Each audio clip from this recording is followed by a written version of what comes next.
नमस्कार, आप देखना स्टार्ट कर चुके हो वाई डिस्कवरी न्यूज़ और बता दें कि मेरे साथ आज बातचीत करने के लिए बांकीपुर विधानसभा के चुनाव प्रभारी जनसुराज से हैं चंदन सिंह। बता दें कि लगातार हमने पिछली बार जातीय जनगणना पे बात की थी, लेकिन अब जो है हाल ही के दिनों में आप देख सकते हैं कि एनडीए के बड़े हिस्सा जो पीएम मोदी के हनुमान कहे जाने वाले चिराग पासवान पटना की सड़क पर लगाते हैं। सीएम का चेहरा चिराग पासवान होंगे, यानी कि 2025 में डिसाइड तो नहीं हुआ है एनडीए की तरफ से, लेकिन उनके समर्थक और पोस्टर लगाई जाती है पटना में। उस पोस्टर को लेकर के जब दलित के नेता, एक बड़े नेता हैं जो केंद्रीय मंत्री रामदास अठावले पटना आते हैं और साफ साफ कहते हैं कि चिराग पासवान भले ही हमारे मित्र हैं, लेकिन सीएम का फेस नहीं हो सकते हैं एनडीए से, जो कि केंद्रीय मंत्री एनडीए के हिस्सा रामदास अठावले जी भी हैं। यही सब मुद्दे पर बातचीत करेंगे। चंदन सिंह जी, कैसे देखते हैं आप चिराग पासवान को पोस्टर लगाना, सीएम फेस का वैल्यू बताना? बिहार में चुनाव है, उनके ही मित्र हैं जो दलित समाज से आते हैं, वो भी दलित नेता हैं, तो क्या कहेंगे, कैसे देखते हैं इन लोगों को? सर्वप्रथम तो आपके चैनल के माध्यम से सभी दर्शकों को मैं धन्यवाद देता हूं। और जहां तक जो आपने चिराग पासवान और अठावले जी के बारे में कहा है, तो भले ही ये लोग दलित समुदाय से आते हैं और दलितों की नेतागिरी और मुखालफत करते हैं, लेकिन कथनी और करनी में जो अंतर होता है वह बिल्कुल विराजमान है। जैसा कि अगर पूर्व में भी देखा जाए तो इनके आदरणीय पिताजी रामविलास पासवान जी थे तो दलित के नेता, बहुत उनकी लोकप्रियता थी, बहुत से लोग रहे पहले भी, लेकिन दलितों के विकास के लिए उन्होंने क्या किया, उस समाज के बदलाव के लिए उन्होंने क्या किया, ये तो साबित करना होता है ना। रामविलास जी काफी समय तक, लंबे समय तक केंद्रीय मंत्रिमंडल में रहे और जाकर के आज उनके जो पुत्र हैं माननीय चिराग पासवान जी, वह भी केंद्र की राजनीति में है।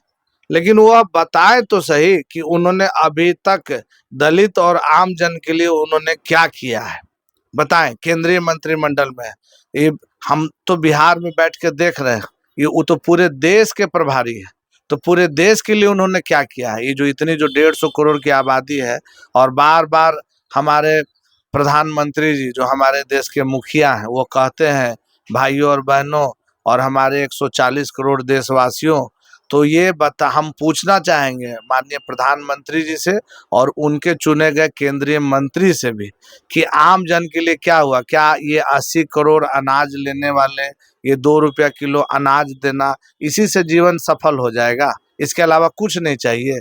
आज हमारा राज्य सरकार जवाब दे, हमारा केंद्र सरकार जवाब दे, हमारे यहाँ से पलायन क्यों है हमारे। सर हम कहेंगे रामदास अठावले जी जो बयान दिए हैं कि उस बयान को कितनी परसेंट सत्य है कि CM value NDA Chirag Paswan को नहीं मानती है?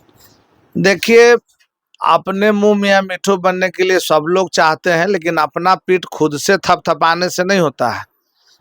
दुनिया बोले तो मजा है, ना कहो खुद को राजा, ये आपने पहले सुना होगा और मैं फिर से सुना रहा हूँ। तो अब चिराग जी ऐसा सोचते हैं, ठीक है, सोचने में कोई हर्ज नहीं है, सोच लीजिए, लेकिन जनता की आशा अपेक्षा जो है, आप आज मान लिया जाए कि हमारे यहाँ नीतीश जी का शासन है, जो भैया आज के राजा वही हैं, तो जो कुछ भी वो कर रहे हैं, थोड़ा विपक्ष है और भी तरह के लोग हैं, हम लोगों का भी एक दबाव बना रहता है, तब जाकर के कुछ कहीं ना कहीं ये सब चीजें हो रही हैं।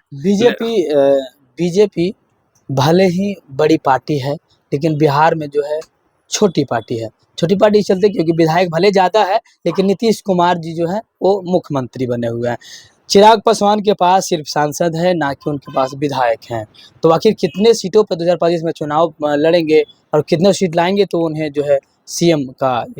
देखिए, पहले तो सीटों का बंटवारा होगा, टुकड़े टुकड़े में जो है सीटें बटेंगी।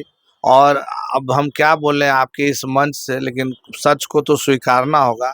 यहाँ तो पैसा देखा जाता है, किसी जाति विशेष को देखा जाता है, या फिर आप कोई किसी खास समुदाय से हैं, या फिर कोई आपका क्रिमिनल बैकग्राउंड हो, तो इस प्रकार की छवि को प्राथमिकता दी जाती है। अगर सच पूछा जाए तो हमारे यहाँ चुनाव का मतलब है जो इलिजिबल क्राइटेरिया होता है, जिसको कि मतलब उम्मीदवार का जो चुनने का एक विशेष क्राइटेरिया जिसको कहते हैं, तो उसमें आप किसी खास जाति विशेष से आइए, या तो आप पूंजीपति होइए, या फिर किसी आपराधिक बैकग्राउंड से होइए, तब आपका जो है कि राजनीति में कहीं ना कहीं स्थान पार्टी आपको देती है।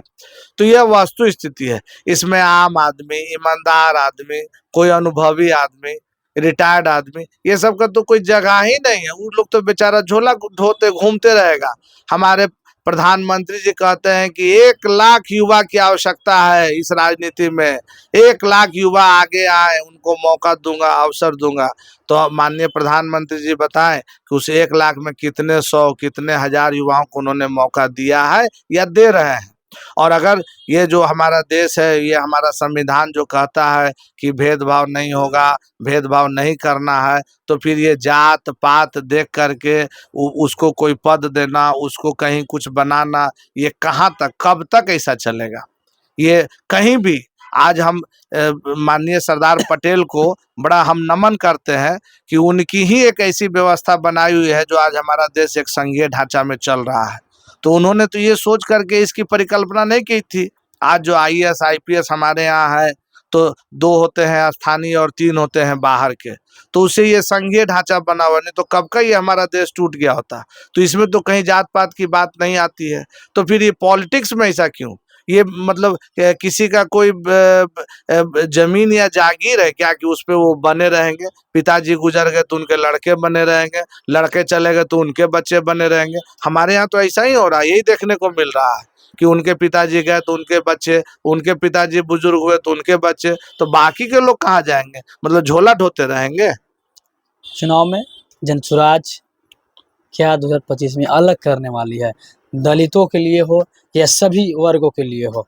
देखिए, जनसुराज का तो नीति स्पष्ट है।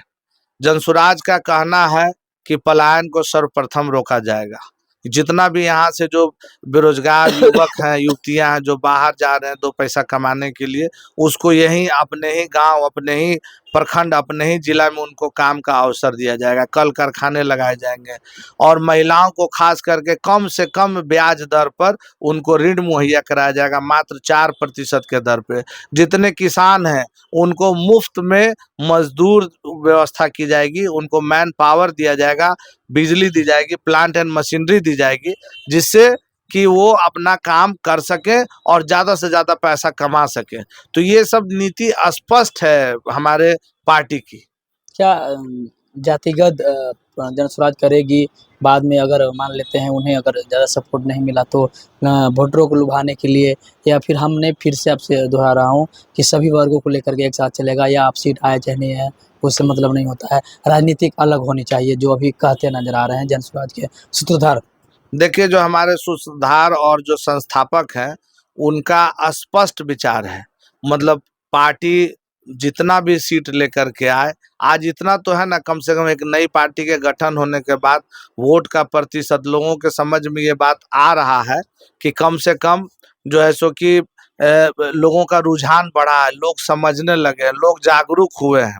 और आज इस स्थिति में मैं यह जरूर कहना चाहूँगा कि कहीं ना कहीं किसी न किसी रूप से सामने ये जो आज 5-6 पार्टियां हमारे राज्य में है या बाकी के देश में अनेकों पार्टियां, तो उनके दिमाग में ये बात कहीं ना कहीं आ रहा है कि हाँ, कोई ऐसा व्यक्ति है जो इनसे हट के विकास के बारे में सोच रहा है, जात पात से ऊपर उठ के सोच रहा है। और हमारे संस्थापक ने शुरुआती दौर में ही हम लोगों को कहा था निजी रूप से कि हर क्षेत्र से दलित, महिला, उनको चुन के लाना है और हम लोगों को समाज को एक रास्ता और एक समरसता में लेकर के जाना है।